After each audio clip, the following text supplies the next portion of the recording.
like it's been like a ridiculous. It's like been like 10 to 15 years or something like that. He's been like involved with video games at that station or something like that. So Well, it is. I guess he's kind of one of those people where I like watching him. I just can't stand him. So maybe that's why he's still on. yeah, no, exactly. It's like you can't look away. Yeah. Like I'm like, oh man, I hate his view about this game or whatever. So, Yeah.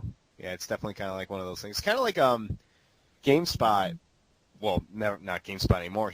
He started the website Giant Bomb. Jeff Gersman, who used to work for GameSpot, I tend to always disagree with what he has to say, especially with reviewing video games, stuff like that. I think he gave a huge controversy was he gave Zelda Twilight Princess an 8.8. And I was like, oh, you couldn't just give it a 9. And Yeah. he made some good points, of course, but I'm like, what a jackass.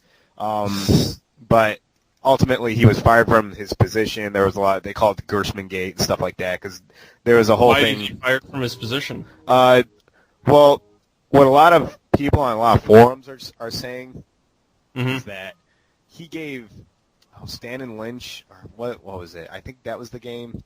Anywho, it was a two-man.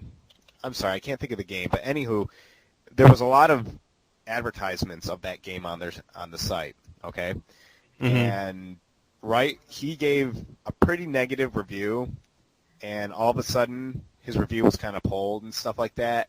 And so, oh wait, I did. Was this Alone in the Dark? No. I'll say I'm gonna go on. Wait, I did hear this. I did hear this. Yeah, and Stan and he gave it a bad review, and so they fired him or something like that. Yeah, something like that. That's the whole conspiracy. Whether or not it's true, who knows? I did hear this. Yeah, but so what the official thing is that he's just been kind of they've been having problems with him anyways, that kind of deal. Like he's kind of sloppy with his reviews, that kind of deal. He does more personal attacks, that kind of deal, than actual professionalism, I guess you could say. So that's kind of the official of what happened, from corporate, I guess you could say. So I don't know. We'll see. He opened up he started a new website, giantbomb.com. It's a pretty good website. So him and actually a couple people. Ryan Davis used to be on GameSpot. He's now on Giant Bomb. Like I said, I think Brian or Brad Schumacher. I don't know. Whatever. I do have to tell you that is kind of the ultimate nerdiest reason to get fired, though. Is to give a bad review. Give a bad review to a video game, and then get fired for giving a bad review to a video game. I guess it's kind of a scary thing. I mean, no, it is. I mean, yeah. I mean, especially in the video game community, because I mean, a lot of people, don't rent games anymore, and they buy games straight, and a lot of people rely on. Oh yeah, I do. The truthfulness. I mean, I know I do. I don't rent games. I don't mostly just buy them, and I completely rely on the reviewers. And I mean, I just don't rely on one source. I normally check three or at least three different review sources and cruise forums before I really make a purchase. Yeah. But I usually go to, like you said, I usually, there's 3 websites I usually go to, and usually they're around the same area of grading. So yeah, I'm IGN, Game Trailers, GameSpot. I sometimes browse Kotaku because they sometimes do reviews on those. Is that is that a Japanese website? I don't know. It's just a video game blog. Okay. I'll also kind of cruise some other people's blogs. Like I like there's a guy who does a webcomic called Control-Alt-Delete, and he always does kind of reviews and blogs about video games and that, and I like his reviews. And I'll cruise just some general forums and stuff and see what the people are actually saying. So that's generally how I make a decision on a video game. Yeah, same here. I usually don't go to too many forums. I usually kind of just rely on whatever the reviewers have to say. Even though, I mean, it's kind of like with any type of review, even movie reviews. I mean, it really is up to, the discretion of the reviewer. Whether or not they're right, they just get paid for it. So, I mean, I don't know. It used to be, I remember when I was younger and I owned like an N64. I remember owning a Nintendo. And at those times, it was more because we didn't have the internet like we do now. It was more of, wow, that has a really cool, that has a really cool cover. You know what I mean? So I'm going to get this game, or I'm going to rent this game based on the cover. And I do remember that, and I always remembered the smell of a new cartridge. Like that plastic smell of a new cartridge. Yeah. I was thinking about and like when you go into the movie store to rent a cartridge, and it was like, the smell. Yeah. It's nostalgia. Anyway, I'm sorry. Continue. I didn't mean to interrupt you. That's fine. No, but that's basically it. I remember I probably played a lot of crappy games growing up, you know.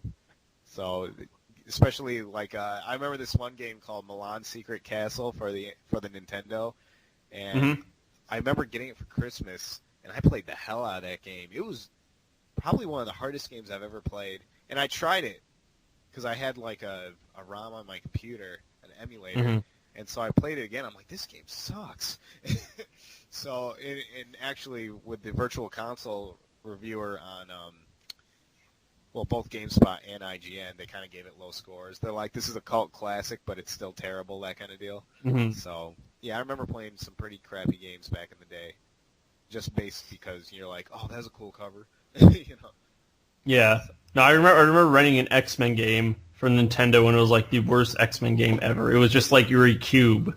Like, literally, and you have to go and press a button, and you shoot out little cube laser beams onto other cubes. And that was, like, the game. That was excellent. It was like, yeah, and it was, like, the worst thing ever. Yeah. You know, one game I am kind of excited to see, graphics look kind of weird to me, because they don't look that great, is Silent Hill, the new Silent Hill game.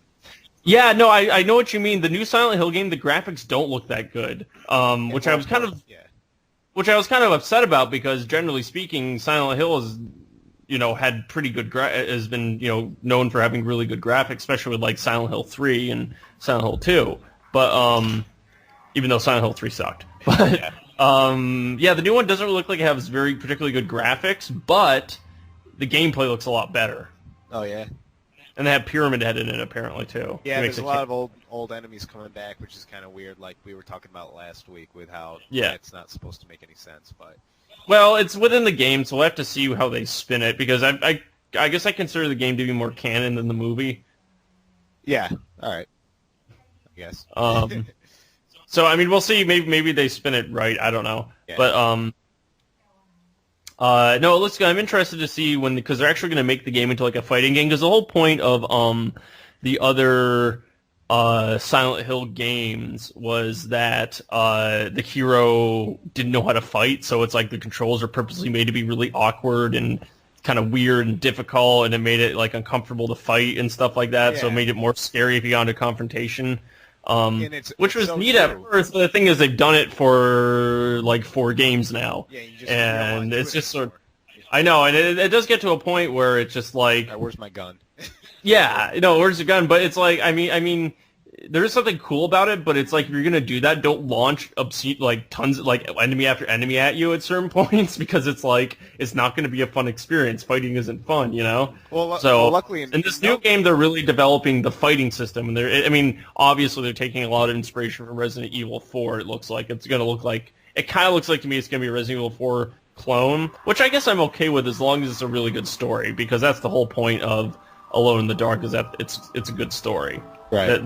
That's where it trumps. I mean, Resident Evil basically trumped the original games and everything except for story, and that's where, and scare factor, and that's what I'm hoping they're able to do in this new one. Yeah. But like you're saying, the graphics aren't looking great. Yeah. I mean, it shouldn't be the big thing, but at the same time, if you're on a core console, it shouldn't look kind of like upgraded or even first generation 360 graphics.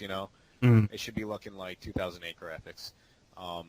So I don't know. We'll see. I liked the last game, so I mean, remember you and I played the. Well, that wasn't the last game. That was the second game. There have been 2 other games since. I played the third one. I fingered around with the fourth one, and they were scared. They had their scare factor, which is why I did playing them. So I didn't like the third one at all. Yeah. I didn't think the third one. I thought the third one wasn't very good. I never played the fourth. Huh? I thought it was creepy. It was definitely creepy. It was just. I didn't think it was that scary. Is the thing. Oh, really? No. I'm a wuss, I guess. Yeah. No, but we did play through the second one night, or like for a week or something like that. Yeah, we did. We beat it in because I mean you played it before, so where we had to go. It was basically just showing you Mike. the game.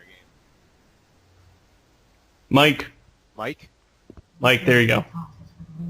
When I say Mike, it means your mic's getting quiet. No, I couldn't understand what you were saying. I said Mike.